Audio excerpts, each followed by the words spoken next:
अब मैं आप लोगों को जड़ भरत जी और राजा रहुगढ़ की कथा सुना रही हूँ। राजा सुखदेव जी बोले, हे राजन, एक दिन सिंधु सौवीर प्रांत का राजा रहुगढ़ अपनी पालकी में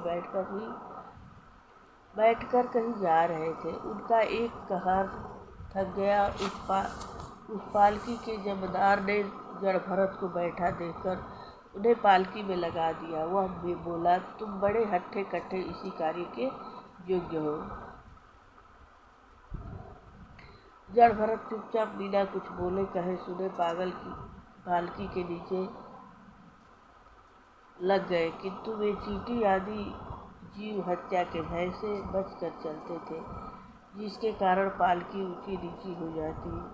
राजा रहुगढ़ ने कहारों को बहुतेरा सावधान किया और कहा कि यह एक बात है जो पालकी ऊंची नीची हो जाती है। तब कहारों ने कहा, महाराज, एक नया कहार जो अभी पालकी में लगाया गया है कदम मिलाकर नहीं चलता है। तब राजा ने जड़ भरत से कहा, अरे भैया, तुम अवश्य ही बहुत दुबले पतले तथा थके हुए हो, क्योंकि बड़ी दूर से पालकी ला रहे हो। तुम्हें बुढ़ापे ने भी घेर लिया है। तब राजा ने जड़ भरत को इस प्रकार ताना मारा। तब भी भरत चुपचाप पालकी उठाए चलते रहे, किंतु पालकी अब भी ठीक नहीं चलती थी। अब राजा ने क्रोधित वेश में जड़ भरत को डांटते हुए कहा, अरे मूढ़, तू जीता हुआ भी मुर्दे के समान है। इस हट्ठे कट्ठे शरीर को ले जाकर क्या करेगा? तू नहीं जानता मैं यहाँ का राजा हूँ। तू मेरी आज्ञा का पालन न करके धीरता पूर्वक ठीक नहीं चलता है। तू पागल तथा मूर्ख प्रतीत होता है। मैं अभी दंड देकर तेरा इलाज करता हूँ। राजा रहुगढ़ को राजा होने का अभिमान था, इस कारण परम ज्ञानी जड़ भरत के प्रति ऐसा न कहने योग्य वचन कह गया।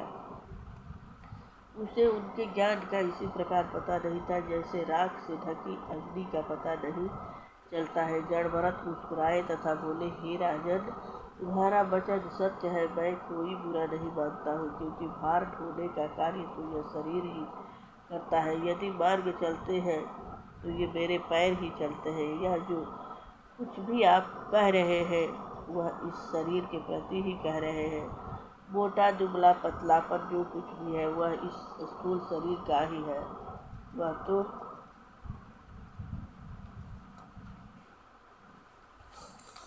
पंचभूतों का बना हुआ एक ढेर है। यह स्थूलपन, दुबलापन, भूख, प्यास, थकावट उस जीव को कुछ भी नहीं प्रतीत होता है। यह जीना मरना आदि विकार भी शरीर के ही होते हैं। हे राजन, स्वामी सेवक का भाव तो संसार के लिए लौकिक व्यवहार में है, किंतु वैसे कौन किसका स्वामी और कौन किसी का सेवक है? मैं मूर्ख, पागल, जड़, उन्मत्त हूँ। अब दंड देकर मुझको मारेंगे, पीटेंगे, किंतु पागल को चतुर तथा बुद्धिमान नहीं बना सकते।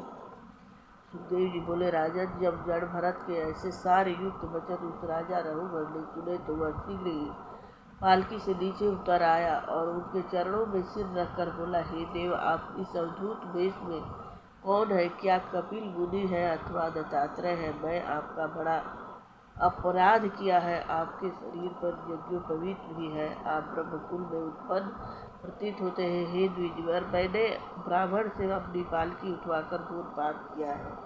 ब्राह्मणों का तिरस्कार करने वाले की रक्षा स्वयं महादेव भी नहीं कर सकते, और की तो शक्ति ही क्या है। हे ब्रह्मदेव, आपने जो यह कहा है कि मुझे कोई श्रम नहीं हुआ है, यह कथन किस प्रकार सत्य है? हम जब युद्ध करते हैं तो थकावट होती है। आपने स्वामी सेवक का लौकिक व्यवहार कहा है, वह किस प्रकार सत्य है? व्यवहार को भी प्रमाण मानते हैं। आप जो कहते हैं कि देह आदि का प्रभाव जीव पर कुछ नहीं पड़ता है, तो वह कैसे सत्य है? जब किसी बर्तन में जल भरकर उसे आग से तपाते हैं तो उस बर्तन के प्रभाव से उस जल पर प्रभाव पड़ता है, वह गर्म हो जाता है। उस जल के प्रभाव से चावल आदि पक जाते हैं। इसी प्रकार शरीर के प्रभाव से जीव भी दुख सुख आदि का भागी होता है। ऐसा कहकर राजा रहुगढ़ भरत के चरणों में गिरकर क्षमा याचना करने लगे।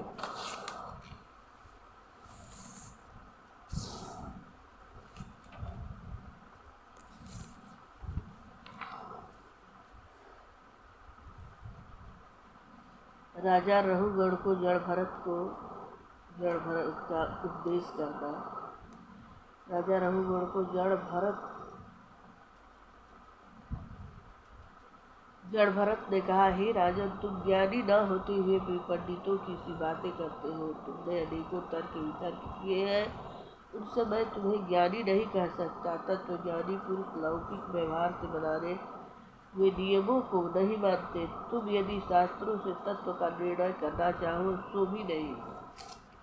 वैदिक कर्म तथा शास्त्र विहित कर्म सब स्वर्ग आदि की प्राप्ति कराने वाले हैं, किंतु उनसे तत्व ज्ञान उत्पन्न नहीं होता है। तत्व ज्ञान स्वर्ग आदि को धूल का कण के समान भी नहीं मानता है। जो मनुष्य कर्मों को ही प्रधान मानता है, उसे कभी तत्व ज्ञान प्राप्त नहीं होता है। जब तक मनुष्य तीनों गुण सत रज तम ये बरतता रहता है, तब तक उन्हीं के अनुसार कर्म करता व फल को भोगता है। सबसे मुख्य तथा प्रधान वस्तु यह मन ही है।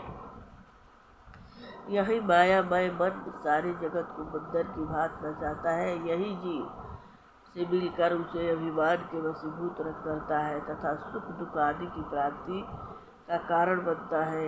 यह मन ही उस अकर्मा जीव को बंधन से बांधता है। अतः ज्ञानी पुरुष इस मन को ही नरक में ले जाने वाला तथा मोक्ष पद दिलाने वाला मानते हैं। विषयासक्त मन जीव को नरक में डालता है। विषयहीन मन मोक्ष पद प्राप्त करता है। हे राजन, मन की 11 वृत्तियाँ हैं, 5 कर्मेंद्रियाँ, 5 ज्ञानेंद्रियाँ, 1 अहंकार तथा 11 ही उस मन के विषय हैं। 5 प्रकार के कर्म, 5 तन्मात्राएँ तथा 1 शरीर, इस प्रकार 11 मन के विषय हुए।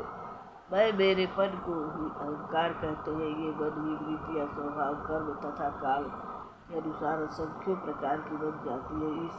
इस सब का अस्तित्व आत्मा से ही है। इनका संबंध परमात्मा से कुछ भी नहीं है। केवल आत्मा जीव से ही है, किंतु परमात्मा उनका साक्षी रहता है। हे राजन, जीवात्मा तथा परमात्मा के भेद से यह क्षेत्रज्ञ 2 प्रकार का माना है। परमात्मा सर्वव्यापी स्वयं प्रकाश अजन्मा सृष्टि का आदि कारण, रचयिता, पालन करता, संहार करता है। वह सच्चिदानंद घन है, वह सर्वसाक्षी है, वह सारे जगत में व्याप्त है, वह आसक्ति रहित माया से परे है। जब तक मनुष्य तत्व ज्ञान से जीवात्मा तथा परमात्मा के स्वरूप का ज्ञान नहीं करता है, तब तक इसी प्रकार संसार में चक्कर लगाता रहता है। जब उसे अपने स्वरूप का ज्ञान हो जाता है, तब परम तत्व रूपी परमात्मा में वह आत्मा मिल जाता है। जीव आत्मा है, परमेश्वर परम आत्मा। जिस प्रकार एक जल की बिंदु दूसरी और एक अथाह समुद्र, वास्तव जल दोनों ही है, किंतु एक केवल बिंदु मात्र है, दूसरा अथाह समुद्र है। जीव और परमात्मा में यही भेद है। अतः हे राजन, तुम सर्व प्रथम उस आदि कारण मन को पहले मारो। राजा रघुगण बोले, हे ब्रह्मदेव, आपको नमस्कार है। आपने लोकहित के लिए ही शरीर धारण किया है। आप इस पार्थिव शरीर से उदासीन रहकर विचरते हैं। आपका तत्व ज्ञान मुझे अमृतमयी प्रतीत हो रहा है। हे देव, आपने अध्यात्म वेग का गुढ़ उपदेश भी मुझे दिया है, उसे सरल करके समझाने की कृपा कीजिए। हे भगवान, आपने अभी जो यह बात कही कि भार ढोने का काम तथा उसकी क्रिया केवल व्यवहार में ही है, वास्तव में नहीं है, वे तत्व ज्ञान से कुछ भी नहीं है, यह बात मेरी समझ में नहीं आई। आप कृपा करके मुझे समझाइए। जड़ भरत बोले, राजन, यह शरीर मेरा आपका इन कहारों का अन्य प्राणियों का जो बना है, यह पृथ्वी तत्व से ही बना है। पाषाण आदि भी पृथ्वी से ही बने हैं। अतः इस शरीर तथा पाषाण में क्या भेद है? केवल यह शरीर पृथ्वी पर चलता है, पत्थर नहीं चलता है। इसमें एक चेतना शक्ति है जो इस पार्थिव तत्व को चलाती है। जब वह निकल जाती है तो यह भी पत्थर की बात है, चल हो जाते हैं। आपकी पालकी जो भार था वह पार्थिव शरीर पर ही तो था, जीव पर नहीं था। ये संपूर्ण प्राणी जीव सब पृथ्वी से ही उत्पन्न होते हैं। इनमें तथा आप में तथा मुझ में क्या भेद है? केवल व्यवहारिक व नाम का आप सिंधु प्रांत के राजा है, ये आपके कहार है, मैं अन्य स्थान का रहने वाला हूँ। किंतु वास्तव में सब एक ही तत्व के पिंड है, केवल व्यवहारिक भेद है। ये राजन, पृथ्वी शब्द का अर्थ ही मिथ्या है। इन तत्वों की सत्ता नहीं है, सब नाश हो जाते हैं। परमात्मा तत्व के अतिरिक्त और कोई तत्व नहीं रहता है। यह सब परमात्मा की माया है, जो सर्वव्यापी चेतन तथा निर्विकार है, उसे ही भगवान कहते हैं। किंतु हे राजन, वह परमात्मा महान पुरुषों के चरणों की रज से लौटने पर ही प्राप्त होते हैं, जहाँ संत जनों के समाज में उनका नित्य निरंतर कीर्तन होता है। ये राजन, पूर्व जन्म में मैं भी चक्रवर्ती राजा भरत था, जिसके नाम से देश का नाम भारतवर्ष पड़ा है। मैंने विरक्त रहकर भगवत भजन किया, किंतु प्रारंभवश मेरी ममता एक मृग शावक में हो गई। उसी कारण मुझे मृग जोनी भोगनी पड़ी, किंतु भगवान की कृपा से मुझे अपने पूर्व जन्म का स्मरण बना रहा। फिर मैंने यही मनुष्य जोनी प्राप्त की है। अब मैं संसार से आसक्ति त्याग कर संसार से छिप कर रहता हूँ। इसलिए हे राजा रहुगण, तुम भी मोह बंधन काट कर उन्हीं भगवान का स्मरण करो। प्राणी भगवान की कृपा से ही संसार चक्र से मुक्त होता है।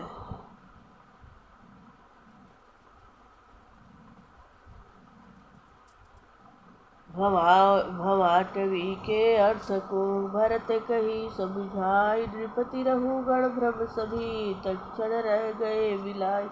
जड़ भरत ने कहा, राजा रहुगण, यह जीव समूह एक बड़ी समाज है के समान है, जिसकी आसक्ति धन के सुख में है। इसकी आसक्ति विषय भोगों में भी रहती है। यह जीव विषय सुखों की लालसा से संसार में पहुंचकर भटकने लगता है। संसार रूपी जंगल में छाचोर उसे लूट लेते हैं, उसका सारा धन छीन लेते हैं। यह संसार जंगल अनेक प्रकार की झाड़ियों, लताओं, झाड़ झंखाड़ों से भरा पड़ा है। इसमें तीव्र डांस, मच्छर, सर्प, बिच्छू आदि है। कभी प्राणी गंधर्व नगर में जाकर सुख भोगने लगता है, कभी आंधी वर्षा में व्याकुल होने लगता है, कभी भूख प्यास मार सताती है, कभी दावा अग्नि में जलता है, कभी झिंगुर उल्लू कर्कश शब्द सुनाते हैं, कभी वह शोक मोह में व्याकुल होकर मूर्छित हो जाता है, कभी प्रसन्न होने लगता है, कभी दुर्गम मार्ग पर चलने से कांटे कंकड़ पैरों में कष्ट देते हैं। कुटुंब अधिक होने के कारण वह भाई बंधुओं से जलाने लगता है। इस प्रकार वह कभी महान कलेश, कभी महान सुख का अनुभव करने लगता है। वह बड़ी समाज एक दूसरे से शत्रु तथा मित्र भाव रखता हुआ आगे बढ़ता है। जो साथी मर जाते हैं उन्हें त्यागता जाता है। उन प्राणियों में न तो कोई लौट कर आया, न भगवान में ही लीन हुआ। इस भवाटवी में वह बड़ी समाज भटकने लगता है। कभी वह किसी शाखा को पकड़ कर उस पर रहने वाले पक्षियों को मित्र बनाता है, कभी दूसरी शाखा को पकड़कर आश्रय खोजता है। जब वह मित्रों से धोखा पाता है तो फिर दूसरों को मित्र बनाता है। इसी प्रकार आयु समाप्त हो जाती है। स्त्री पुत्रों में मोह करते हुए विषय भोगों में फंसा रहता है। राजा रहुगण, तुम भी इसी प्रकार संसार जंगल में फंसे हुए हो। अब तुम अपनी दंड नीति को बदलकर सबको अपना मित्र बनाओ। भगवान की सेवा करके संसार मार्ग को पार कर जाओ। राजा रहुगण बोला, धन्य है भगवान, आपने अपने उपदेश से मेरा मोह जाल काट कर सही मार्ग प्रदर्शन किया है। आपके एक मुहूर्त के सत्संग से मेरा उद्धार हो गया। आप तत्ववेत्ता है। तत्ववेत्ताओं की ऊपरी ढंग से किसी प्रकार भी पहचान नहीं हो सकती। मैं उनको नमस्कार करता हूँ, वे अवधूत वेश में विचरते रहते हैं। सुखदेव जी बोले, राजा रहुगण को जड़ भरत ने इस प्रकार तत्व ज्ञान किया वह राजा उस जड़ भरत के गिर चरणों में स्तुति करके शांत चित्त से पृथ्वी पर विचरने लगा। राजा परीक्षित बोले, हे भगवान, मैं इस भवाटवी को भली प्रकार न समझ सका, आप इसे स्पष्ट करने की कृपा करें।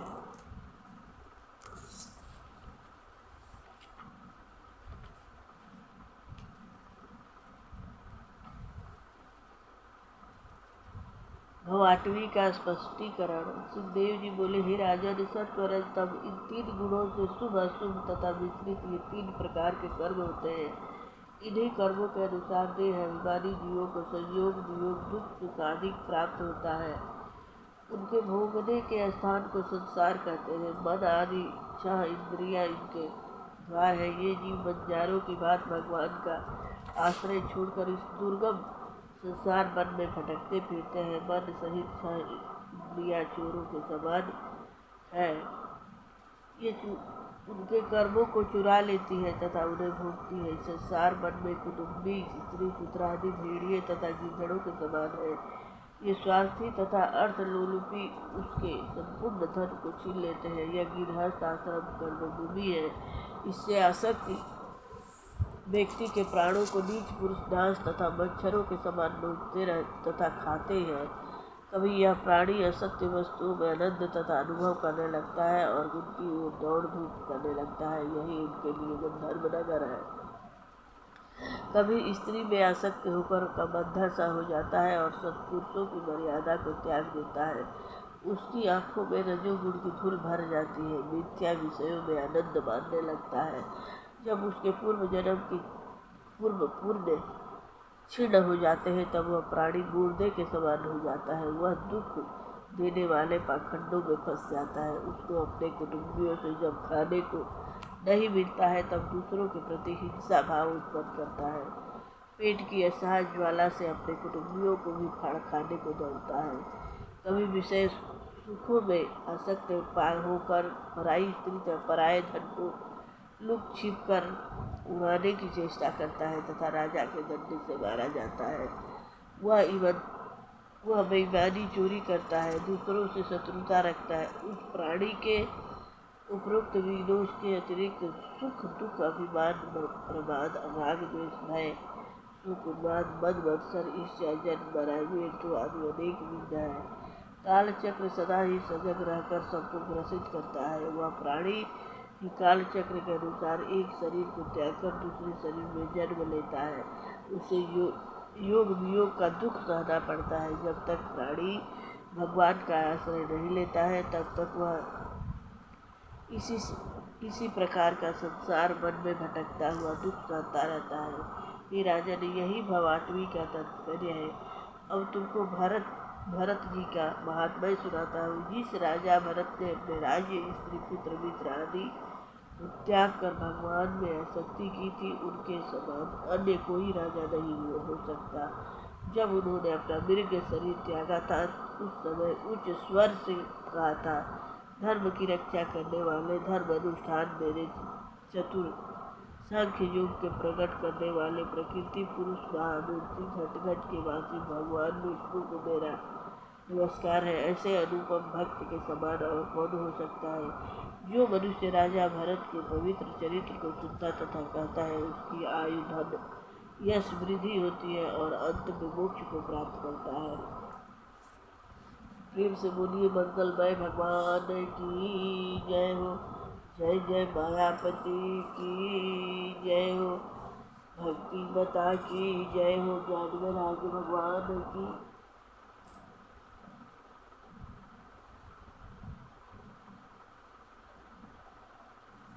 श्री भागवत भगवान की है आरती, पापियों को पाप से है तारती। ये अमर ग्रंथ, ये मुक्ति पंथ, ये पंचम वेद निराला है, नवजोत जगाने वाला है।